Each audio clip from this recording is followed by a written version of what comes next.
Hello everybody, welcome back to another LEGO Ninjago review. Today I'll be reviewing Cole's Titan Dragon Mech for $99.99 in the US. So first up, just looking at this mech, it is massive, like genuinely massive. Comparing it to some of the other mechs, which I'll show you in a bit, the three other mechs, a couple other mechs I have. Yeah, this thing is beautiful, it's massive, and just the articulation is crazy. How this review is gonna kind of go is I'll go through the details of the set, and then I'll get into the posability, and then obviously I'll be reviewing the Mech Cole, the only figure in the set, and I'll talk about if that's a bit rough, and then I'll also show off those comparisons. So, starting down by the feet, they are pretty basic, in all. Got some light grey bits to obviously show some of Cole's color scheme. You got the blacks and then the little hints of orange throughout, like on the insides. These can move up and down as sort of like guards, and then to keep the feet on the bottom, it's just six rubber pieces. It is the exact same between both sides. And then moving up the leg, we've got the knee pad, which will move for the knee, which you'll see later. We've also got side pads on here as well, which is the same on both sides. And then connecting these two bits, you've got these piston pieces, which again, I'll show better when I'm going through the posability. Then, moving up, we've got the little waist garters. So, got the front one, which again, same on both sides. This one's just on a ball joint, so easily moves. This is where the grays and blacks start to come in the color scheme to actually go with Cole, whilst the whites are for the Titan mech. And then on the sides, if I just get this out of the way, we've got some more waist guards. These ones are just smaller. They use a little bit of gold as well in there. Alright. And now, moving on to the arms. So, of course, everything is the exact same on both sides. We got the small hand with some sticker detailing, not too much there, and then it's got a Technic pin to hold a sword, and then the 4 fingers, like most mechs have nowadays. And then here, we have a double ratchet joint, and on the bottom bit, we've just got some armoring with hints of orange all throughout, and then another stickered piece in there. And coming up, we've got the shoulder and the shoulder armor, which just points up kind of nicely. It does partially restrict movement, but we'll get into that later. This is full black with the gold trim and then little bits of orange throughout, and you got these sticker detailing, which is really nice. Like it a lot. And again, everything on this side is same as this side, apart from the small sticker detailing there. That's the only difference.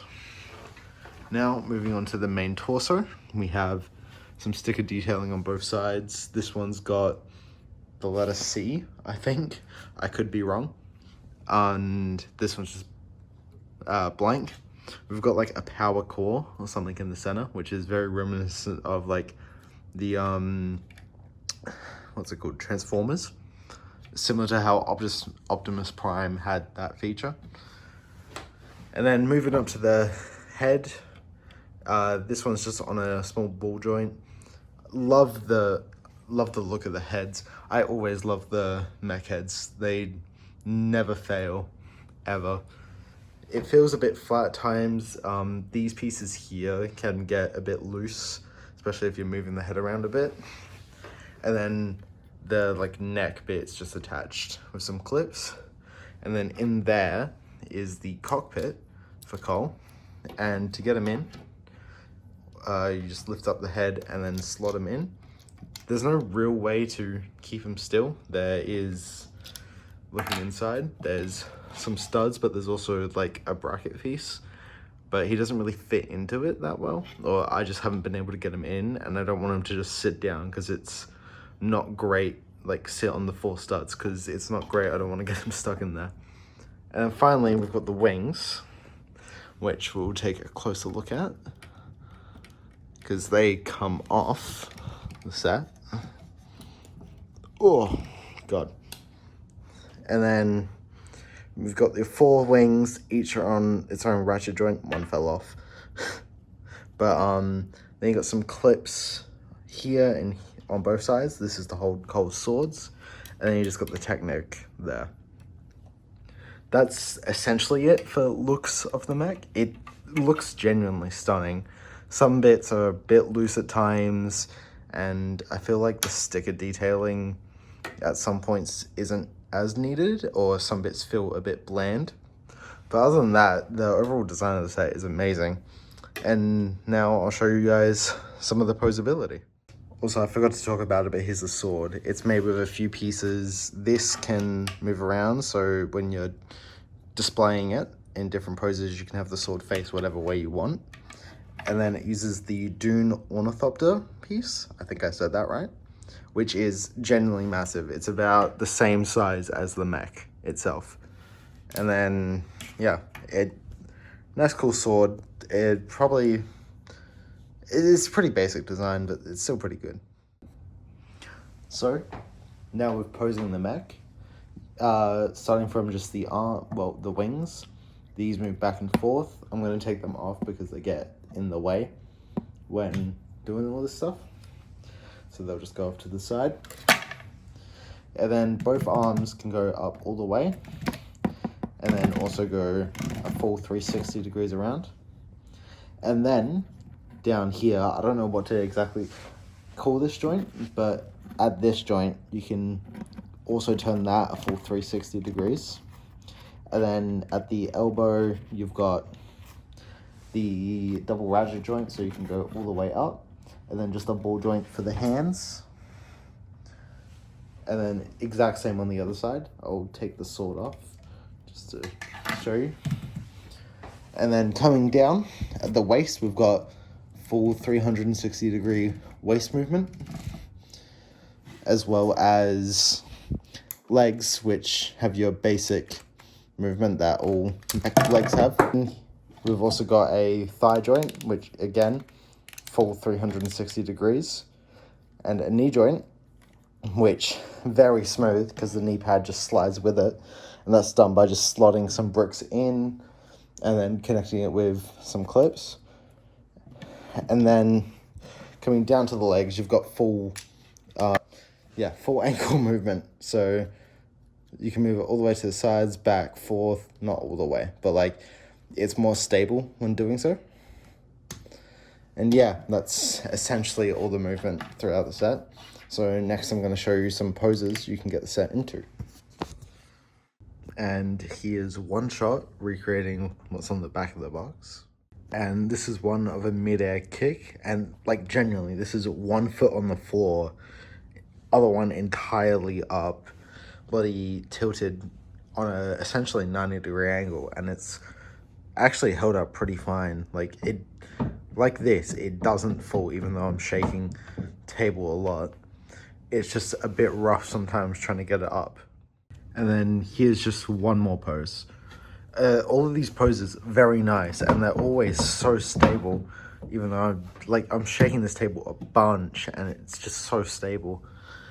It's just once you get it in a pose, locked in. It's just trying to get that pose can be tough at times. And the only downside is you can't really hold the sword up like this.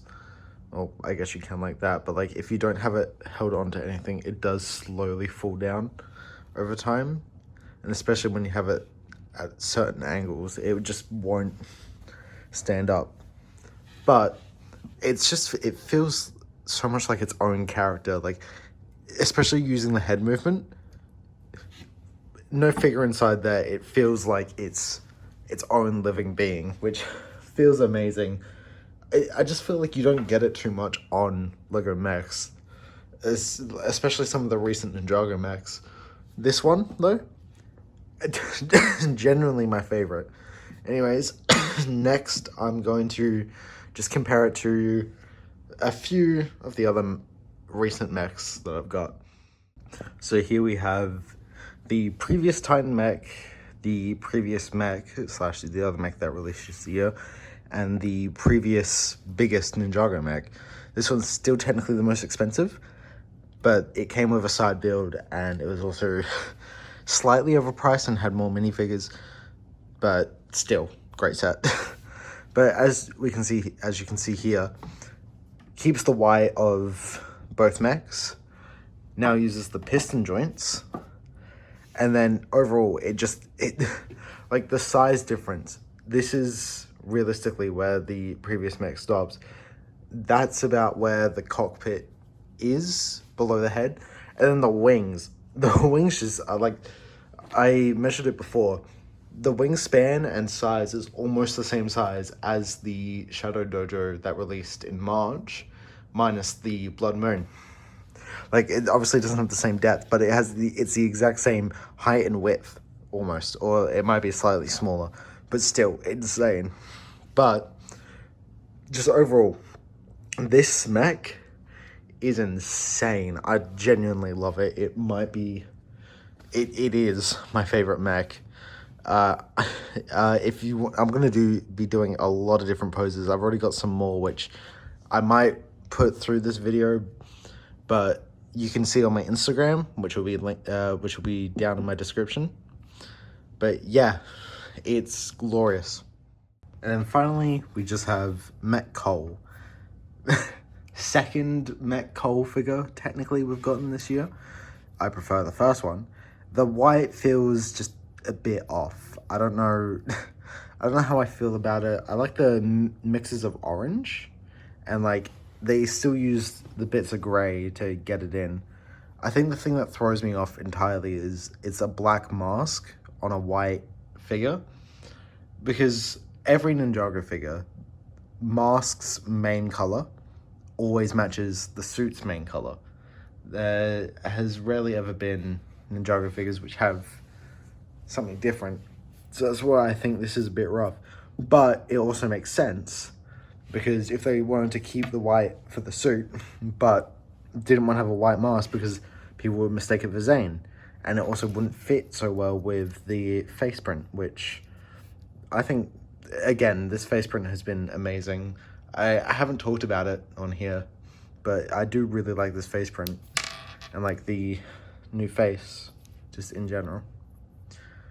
But, let's try and get this back on. But yeah, then on the back, it just sort of, it feels like a anime mech suit, or like an Overwatch mech suit, kind of. That's like the feelings I get from this, which is gonna be great in mocks and stuff, honestly, but like, I'm not sure how I feel about it. Depends if it's lore accurate to the show. It will maybe boost it up just like the slightest amount for me, just because then it's, you know, it's not just the designer's fault, it's also the show deciding to put him in this outfit. But yeah, it also comes with 2 trans orange swords, which like, he doesn't need the trans orange swords. He doesn't actually need swords, because he's got this with the giant sword, but they're nice. It's a nice inclusion to get. I love getting trans orange swords just because, like, especially for a forge and stuff, like in the tournament Temple City, when they're using where they use it for it being forged, amazing. But yeah, pretty basic figure. He uses I forgot to mention this, he uses the Praetorian Guard armor piece, but in orange, and I like it. I kind of want them to use this armor a bit more in different colors. Like, seeing it in like a black or a gray or a gold might actually look pretty interesting. But yeah, overall, mixed figure, but in a great set. And if we had more figures, this set would not be so great. Anyways, that is it for my review of Cole's Titan Dragon Mech. It is easily one of the best sets of this year. Easily the best mech ever. And easily my favorite set. It is a contender for one of my favorite sets of all time. And there's some pretty good ones on there, which I might get to in another video. Yeah. there probably won't be any more reviews for a bit, but next review should hopefully be one of the 2 last Ninjago sets that I'm going to get. I'm not getting the combo vehicle, I'll tell you that much, because it sucks. It's just stupidly overpriced. If I can find it for like, I don't know, $60 not 60. If I can find it for at least the $90 retail price in America, but like in Australian dollars, that would be so much better, because it's like currently like $130 in Australia, and like hell I'm ever paying $130 for that. But yeah, this is an amazing set. If you want to see my other 2 reviews of the Tournament Temple City and the Tournament Battlegrounds, Battle Arena, make sure to check back, and I will be releasing some more like, I'll release some videos talking about some stuff that's been announced recently. Season 2 might be starting soon. Season 2 Part 2 might be starting soon, and we're getting a few little teaser type stuff for that, so I'll talk about that as well. And yeah, hope you guys enjoyed the video. If you do want to see more, make sure to subscribe and leave a comment on whatever set you want to see next.